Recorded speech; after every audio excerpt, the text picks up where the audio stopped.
国造畅水南海群号呢，即马进度是有去测到4月的海上测试可能是关袂赴啊。咱的海军是表示讲，目前呢已经进入上尾仔的阶段，等去校正这个系统，希望讲伫今年9月30以前会当完成这个海上的测试。外界是真关注讲，刷落来这7只畅水南若准备改动这个预算，敢会受到影响咧？海军是来回应讲，着爱等完成海测了后，才赶紧家己发院来报告。 国造将港海军号交予大船建造，负责大海水下防卫的中级代任。即马才拄到困难，进度延前。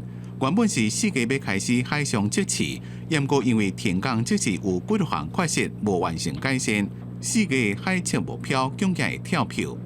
对此，海军伫咧预告讲，甲大船已经尽上大努力，即马以达成避便出海做目标。因为大家也关心。 海军号延后海测，是不是连带影响所落来7代将舰的预算改动案？通过海试之后，那经过立法院的大院实施报告之后，才可以再动支的预算。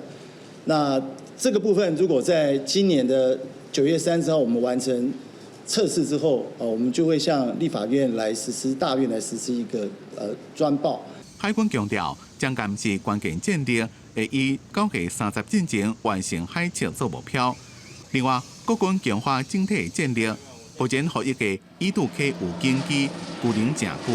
国防部向美国方面提出军购清单，空军想要采买 E2D 有经机，也个 HH60W 搜救直升机。海军是想要再度争取 MH60R 反舰直升机。不过，团讲美国方面以无符合无对称战力。 买配合台湾 E2D 无经机加 MH60R 反舰直升机。反舰直升机当然具备的机动，它可以大范围的搜索。那这个能力跟需求，海军是有的。那有关新的直升机的筹获，或是现役机种的后续的可能的性能提升，整个这个整体的规划，那目前我们都在整体的评估作业之中。任何有助提升战力的武器装备，我们都会透过各项的会议。 与美来做这个意见的交换。面对中共敌情威胁，国军建军备战无停来。29公布侦测强机27台次，再加上强舰9台次加公务船1台次出现伫大海。